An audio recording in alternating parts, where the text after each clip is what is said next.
जय हिंद दोस्तों। जैसे कि अपना ये प्रश्न नंबर 11 जो आपको होमवर्क के लिए दिया गया था, तो आप लोगों ने उसको कर लिया होगा और आपको आ गया होगा। तो हम आपको इसका उत्तर बताते हैं।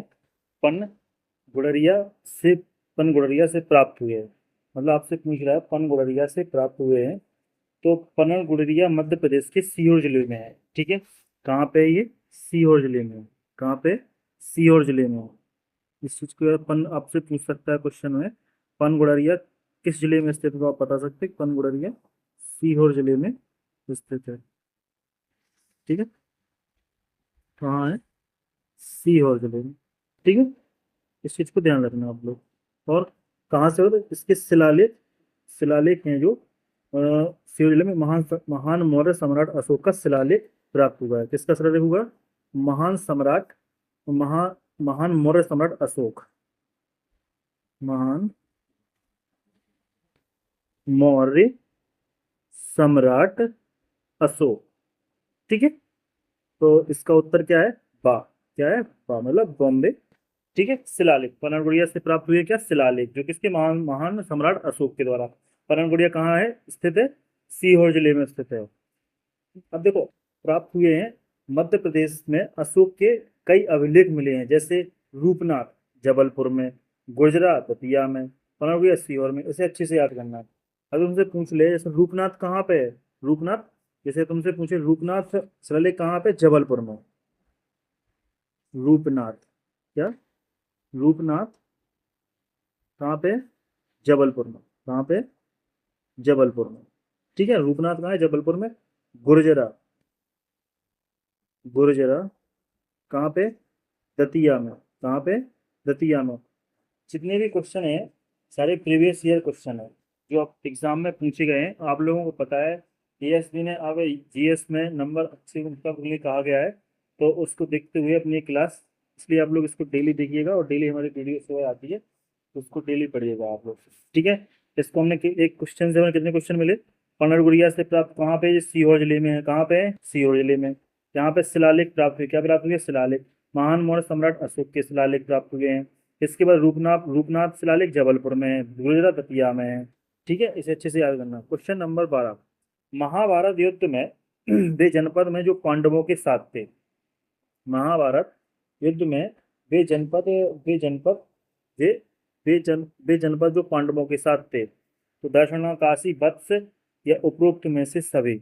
महाभारत युद्ध में मध्य प्रदेश में कई जनपदों ने भाग लिया था। क्या लिया था? भारत पांडवों की तरफ से लड़ने वाले जनपदों में से काशी, दर्शना, जो विदिशा का पुराना नाम है। किसका पुराना नाम है? दर्शना। विदिशा का पुराना नाम है। किसका पुराना नाम है? विदिशा। अब तुमसे क्वेश्चन पूछे विदिशा का पुराना नाम क्या है? दार्शना या दार्शान। ठीक है, पुराना नाम। क्या नाम है? पुराना नाम है। अब तुमसे पूछे दर्शन किस जिले का पुराना नाम है, तो विदिशा का। किसका है? विदिशा का। अब इसकी तरफ से लड़ने वाले काशी, दर्शन, नाम वत्स और मत्स्य शामिल भी हैं। वत्स है और मत्स्य। इसके बाद क्या है? मत्स्य। मत्स्य, ठीक है, मत्स्य भी शामिल है। इसलिए उसका उपरोक्त क्या होगा? उपरोक्त में से सभी, मतलब चारों। दर्शना भी दर्शनान भी है, काशी भी है, मत्स्य भी है, मत्स्य भी है। दर्शनान किसका पुराना नाम है? विदिशा का। ठीक है, क्वेश्चन नंबर 12 13 देखो। महाभारत युद्ध में वे कौन से जनपद हैं जो कौरवों की ओर से लड़े थे? मध्य प्रदेश में, सॉरी, महाभारत में, महाभारत युद्ध में वे कौन से जनपद हैं जो कौरवों की ओर से लड़े थे? अवंती थे, अंधक थे, अवंती थे, अवंती थे, अंधक, अंधन है, अंधन, अवंती अंधन, अंधक नहीं है, अंधन, अवंती अंधन। ठीक है, अंधन बोल रहा हूँ। अवंती थे, अंधन थे, निषद थे, या फिर निषद सभी थे। तो देखो,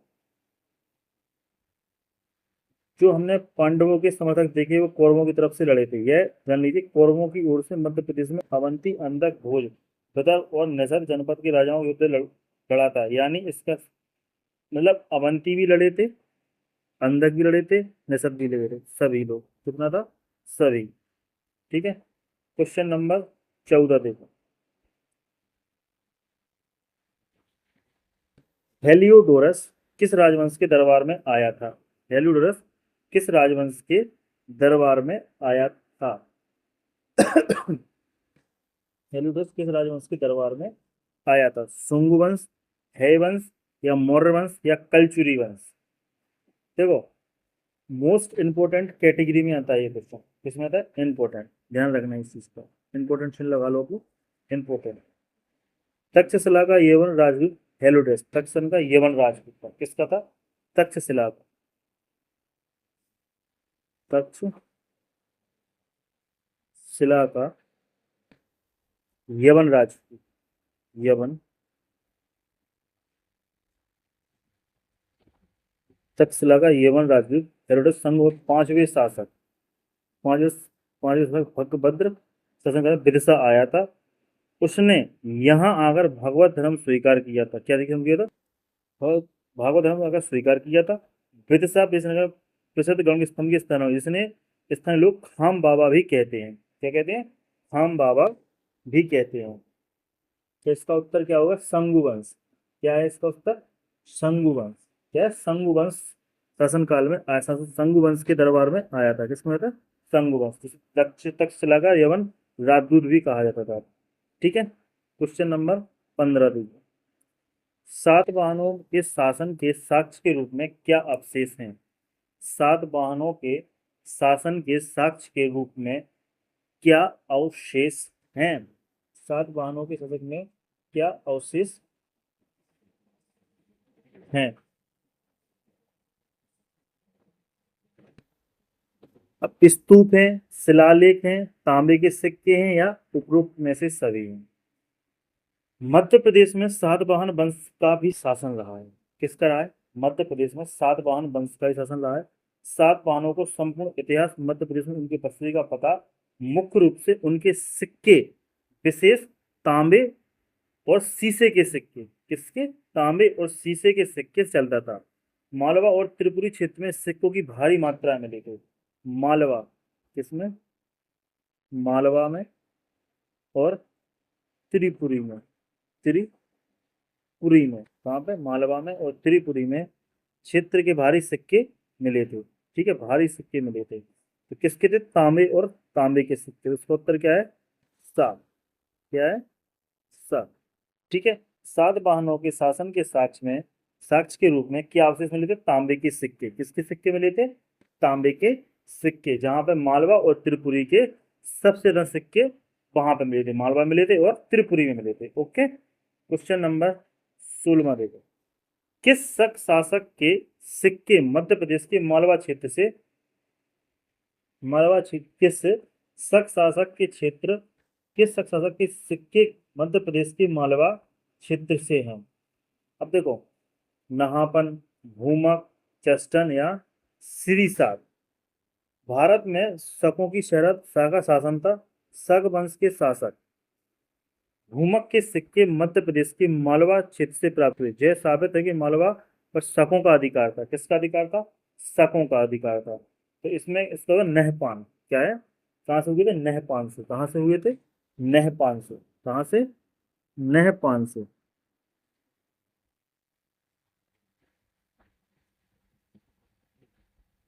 भूमक प्रवेश पे किस शक शासक के क्षेत्र में मालवा में, एक मिनट, सॉरी, इसका था भूमक। क्या है? भूमक। किस शक शासक के सिक्कों के मध्य मालवा क्षेत्र से प्राप्त हुए थे? भूमक से। कहाँ से थे? भूमक से। ठीक, कहाँ से थे? भूमक से। इसका नंबर 12। ठीक है, भूमक से मिले थे। भारत में सभी सारे शासन संस्कृत शक शासक के भूमक के सिक्के मध्य प्रदेश के मालवा क्षेत्र से प्राप्त। भूमक के सिक्के किसके थे? भूमक के। Question number 17। पुराणों में पद्मावती को किसकी राजधानी बताया है? पुराणों में पुराणों में पुराणों में पद्मावती को किसकी राजधानी बताया गया है? कुषाण वंश, मल्ल राजवंश, या नागवंश, या बकाट वंश? पुराणों के अनुसार नागवंश के शासकों ने ग्वालियर और विदिशा के क्षेत्र पर राज किया था। पुराणों के अनुसार नागवंश के शासक ने, नागवंश के शासक,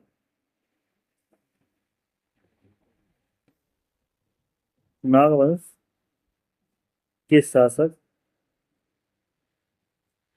ने नागवंश के शासक ने ग्वालियर और विदिशा, कहाँ पे? ग्वालियर और विदिशा, ठीक है, ग्वालियर और विदिशा। नागवंश के शासक ने ग्वालियर और विदिशा पर अच्छे खासा राज किया था। उन्होंने पद्मावती, जो वर्तमान में ग्वालियर के पास पाया है, कहाँ पे पाया है? ग्वालियर के पास पाया है, जो अपनी जो राज्य बता रहा है, यदि रखिए, नागों की राजधानी पद्मावती थी। नागों की राजधानी क्या थी? पद्मावती थी। तो इसका उत्तर क्या है? नागवंश। क्या है? नागवंश सा, ठीक है, इसका उत्तर क्या है? नागवंश, ठीक है। पुराणों के पद्मावती को किसकी राजधानी बताया गया? नागवंश की। नागवंश शासक ने ग्वालियर और विदिशा में अच्छा खासा राज किया था। जहाँ पे जहाँ पे नागों की राजधानी क्या? पद्मावती बताया। नागों की राजधानी क्या? पद्मावती थी। नागों की राजधानी, नागों की राजधानी, नागों की राजधानी क्या थी? पद्मावती, ठीक है। क्वेश्चन नंबर 18, विद्य शक्ति किस वंश की राजधानी थी? विद्युत शक्ति या विद्युत शक्ति किस वंश की राजधानी थी? ठीक है, विद्युत शक्ति किस वंश की राजधानी थी? या इसमें या इसमें, ठीक है, इसकी राजधानी थी,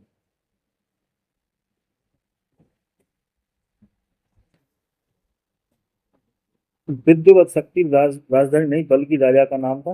विद्युत शक्ति, देखो इसमें थोड़ा प्रिंटिंग मिस्टेक है, क्या है, गलत है ये। विद्युत शक्ति राजधानी नहीं बल्कि एक राजा का नाम है। क्या है? राजा का नाम। विद्युत शक्ति बकाट वंश के संस्थापक थे। किस वंश के संस्थापक थे? बकाट वंश। विद्युत शक्ति जो बकाट वंश के संस्थापक थे। किसके संस्थापक थे?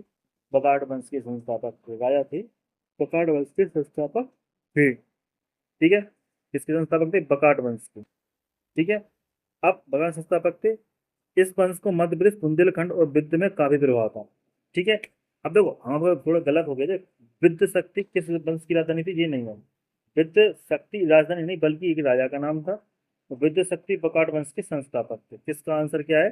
बकाट, वकाट वंश, वकाट वंश, उत्तर नंबर 12, ठीक है। क्वेश्चन नंबर 19 में, मध्य प्रदेश के शिवपुरी जिले के नरवर को किसने स्थापित किया था? मध्य प्रदेश के शिवपुरी जिले में नरवर को किसने स्थापित किया था? शिवपुरी जिले में स्थित नरवर का किला बहुत प्रसिद्ध है। अब शिवपुरी में क्या है? नरवर का किला, ध्यान रखना है इस चीज को आप लोग। शिवपुरी में क्या है? नरवर का किला, नरवर का नरवर का किला। शिवपुरी में क्या है? नरवर का किला, ठीक है। शिवपुरी जिले के नरवर का किला स्थित है। जनश्रुति और जनश्रुति और पौराणिक कथाओं के अनुसार इस नरवर नगर को राजा नल ने बसाया। किसने बसाया था? राजा नल ने बसाया। किसने बसाया था? राजा नल ने बसाया था।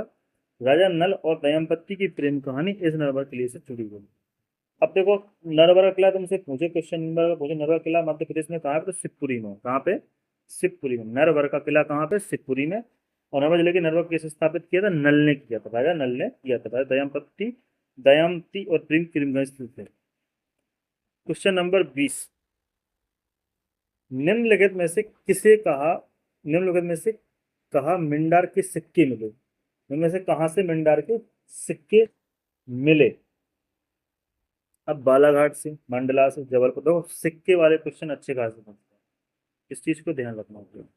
सिक्के वाले क्वेश्चन बहुत ज्यादा पूछते हैं एमपी, ठीक है।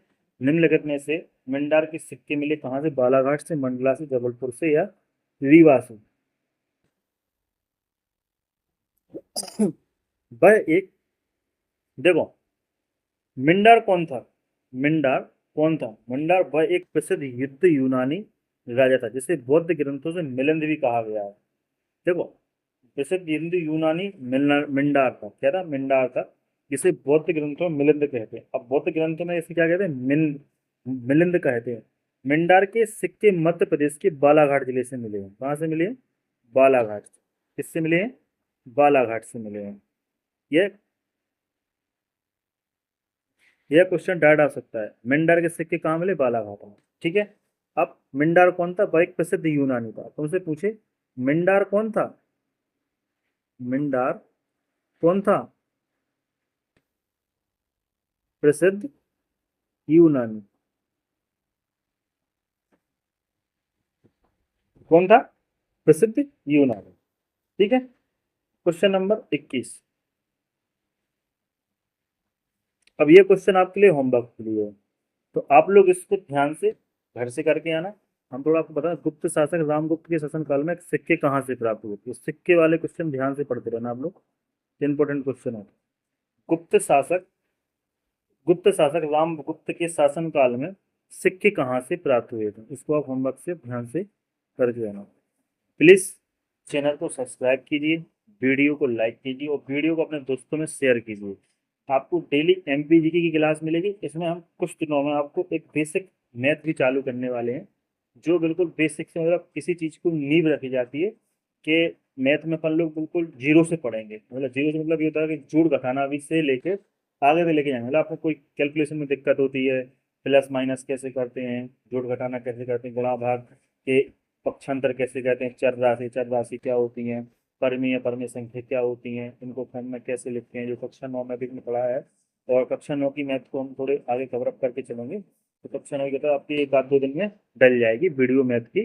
और ध्यान से आप लोग इस चैनल को सब्सक्राइब कीजिए। एमपीजी की आपकी डेली चलेगी, एमपीजी के डेली के 10 क्वेश्चन आपको बताए जाएंगे, और क्वेश्चन आपके जो बिल्कुल फैक्ट जो एग्जाम में आए हुए हैं, सेट पेपर से क्वेश्चन लिए जा रहे हैं लोग। जो क्वेश्चन आप लोग ध्यान से पढ़ो, जो क्वेश्चन आपको समझने, प्लीज कमेंट बॉक्स में बताइएगा हमें समझ में नहीं आ रहा है, आगे से चीज़ें सही और अच्छी होंगी। तो प्लीज प्लीज अपने वीडियो को पूरा देखिए और वीडियो को अच्छे से समझिए। कोई भी डाउट हो तो कमेंट बॉक्स में बताइए, और वीडियो को लाइक कीजिए, प्लीज़ चैनल को सब्सक्राइब कीजिए और वीडियो को मेरी शेयर कीजिए अपने दोस्तों के साथ। थैंक यू दोस्तों, जय